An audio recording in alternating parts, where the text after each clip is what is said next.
What's good, family? It's your boy, the Wall Street Trapper. Listen, we're going to talk about the worst 5 years that ever happened in the market. We're going to talk about some of the circumstances around them, but also how the market bounced back. And the reason why I want to talk about this is because I know a lot of you are new to the game, are new into investing, and you look down on bad years in the market. It kind of makes you uncomfortable to see the markets go a certain way. You know, it's bad to say that a lot of times we think that the market's just supposed to go up, right? So today we're gonna talk about the 5 worst years that happened in the market, how they bounce back. I'm gonna give you a little history lesson on the market, but this is important for you to sit through and know so you can identify, understand what the market went through. It is supposed to happen because the market is always gonna recalibrate itself, right?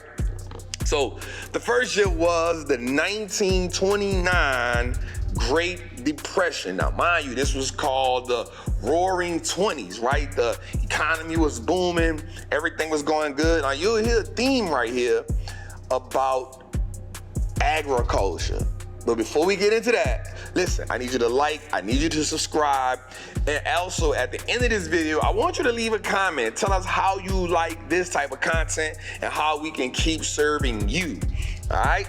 Now, in 1929, we had what was called the Roaring 20s. Listen, the market was bouncing back. The economy was growing. America was thriving.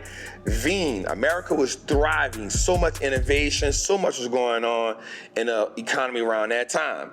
But listen, 1929, the market fell by 43.8% during that time.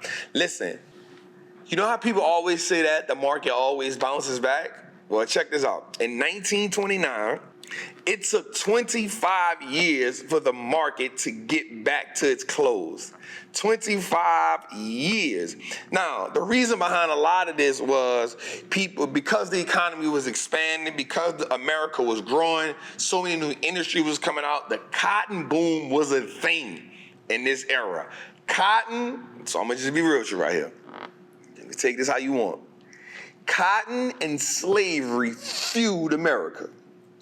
It fueled it, right? Because of the cotton boom was the way it was. Listen, so many people were borrowing money that they didn't have. The banks was giving out money. Interest rates was real low, right? America was just thriving, and boom. It's too much, too soon. War, so many things happened. The market went down, and it took 25 years. We had low interest rates. We were in expansion mode. 25 years, but the market did return and shake back, but it took some time. Then we get into 1937 to 1938, the recession. Now the market declined by 35%. Now watch this. Unemployment rate grew from 11% to 19%. GDP fell by 11%. Production in America fell by 32%, y'all. Listen, that was the 3rd worst year in America. They like to call that one the recession within the depression. That was crazy. The recession within the depression. But watch this. The market did bounce back by 49%. That's true. So think about this. From 1929, they went about maybe 7-8 years, and then they fell into a recession. So you had a depression. While you're trying to recover, you fell into a recession. And it literally took the market 25 years to get back to where it was in 1929. That was crazy. So imagine going through that. But remember, America went to war. We talking about, I think during this time, we talking about the atomic bomb. We talking about America fighting through Hitler. I want to say that, if I'm not mistaken, I want to say the president around that time was FDR, Frank D. Roosevelt. I think was the president around this time. And if you think about it, he actually helped America get out of that recession by providing more jobs. This one, Ford Motor Corp. All this came about during this time. America was it came out of that. So that wasn't bad, right? Then, watch this, 1975, the market went down by 29%. This was the oil This is when oil affected the market. This was triggered in a shortage of oil because OPEC did not want to sell oil to America. Oil went from $2.90 to $11.65 a barrel. That was crazy. We had a real issue around that. Go look up the embargo, U.S. embargo. That was crazy. Oil shortage. Now check this out. It's 1973. Now watch this. By 1975. The market rebounded. The Dow Jones bounced back with a 38% rate of return. The S&P bounced back with a 75% rate of return. Now watch this. The reason why I'm saying this is because, yes, the markets do always come back up, but you have to have the wherewithal. So it's in those moments where you have to learn how to pivot, how you're going to average down. Don't get super bearish. Let the data tell you what's going on. And the dope part about right now is we have access to all the previous data so that we can learn now how to pivot. But here's what I want you to understand. When the market falls, it don't bounce back every day the next day. So when we go in those deep, and the reason why I'm doing this is because I truly feel that at some point, we're going to get in one of these situations where we got to buckle down for 17 months. You know what I'm saying? I feel like we're going to be in one of them situations where we got to buckle down 17 months. I don't want us to get super greedy. I don't want us to get super optimistic. I want us to find a balance where we letting the data tell us, all right, y'all, here's what's going on right here. Right? And we have some things in the economy that we got to look at. We got $34 trillion in debt. America is still trying to get that $6 trillion out of the economy, right? We have housing that's going crazy. We have commercial real estate is getting the brakes beat off of it, right? Debt is increasing per household. We got a lot going. America is not in the best economical position, so I want us to just pay attention. That's why I'm doing this video, right? So watch this. Then we had the dot-com bubble in the 99 to 2002. Now watch this. The Nasdaq went from 1,000 to 5,000 in between 1995 and 2000.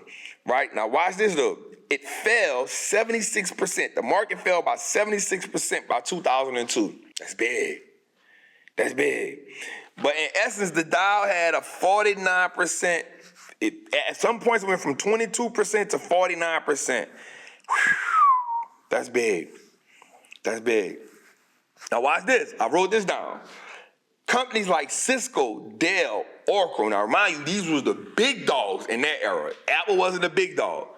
Microsoft wasn't a big dog. And this time, these were the big dogs. Watch this. They lost 80% of their value during these times. 80%. Now watch this. It took 15 years for the Nasdaq to get back to its peak. So from 2000, it took the Nasdaq to April 24th, 2015 to get back to its peak. So during that time, you have ups and downs. But I want you to understand, when we be saying we wanted to crash, now it did bounce back. Well, a year later, the S&P was up. The Nasdaq was up. The market was up 34%, and in 5 years, the market bounced back by 102%. So it got it back, but you got to be willing to play the market. That's why I don't believe in the idea of buy a stock. My best holding time is forever. I don't agree with Warren Buffett when he say that. I don't agree with Warren Buffett when he say my best holding time is forever. Because stocks in your portfolio have to earn a reason to be in your portfolio. I truly believe that. They have to earn it. And you as an investor got to be willing to pivot to go. And I'm not saying it's about to happen now. I don't think it's about to happen now. But I do feel like this AI wave going to put us in a situation economically where we got to start being more cautious. 100%. All right, and then we had the economic crisis, the financial crisis in 2007, which we know was stemmed by bad real estate, bad bonds, subprime mortgages, and that. And so what happened was the market fell in a 17-month time span. The S&P fell by 56%. Damn. The Dow Jones fell by 50%. Overall, the median fall was 36.6%. Now it bounced back in 2009 with a 26% rate of return. Right, so yes, it is true that the market always bounces back, but are you willing to endure as the market goes through what it's going through? And that's what I want us to learn as investors. One, we do buy quality companies, but we have to keep our accounts loaded. And the reason why we got to keep our accounts loaded is because we don't know it. And I'm going to be honest with you. I am 100% a bull. I am 100% a bull. But guess what, y'all? We need to be optimistic on how we playing this game. I'm going to be real with y'all. I showed y'all the recession portfolio. I showed it to y'all. I'm showing y'all that for a reason. Like, I'm waiting on something. Like, I want to hit my $3 million mark, and then I'm going to, like, start scaling back a little bit. You know what I'm saying? I'm finding, like, I'm going to be strategically positioning myself in these markets 100%, y'all. Like, because I just truly feel that America is inflated. And we don't have politicians in place that are saying, yo, this is out of control. We need to scale back on this debt. We need to stop spending so much money. We need to scale back. And if we don't have leadership that says that the people only going to follow what the leadership doing, and because America is doing what? Borrowing so much money, printing so much money. What do you think people are doing? Borrowing money, spending money. Think about it. 65% of the money that's in circulation right now don't even exist. It's digital. It don't even exist. It's digital. And so that's what's happening in the market. And we got to be prepared for that. So, man, those are the 5 years, the 5 worst times in the market. 1929, the Great Depression. 1937 and 1938, the recession.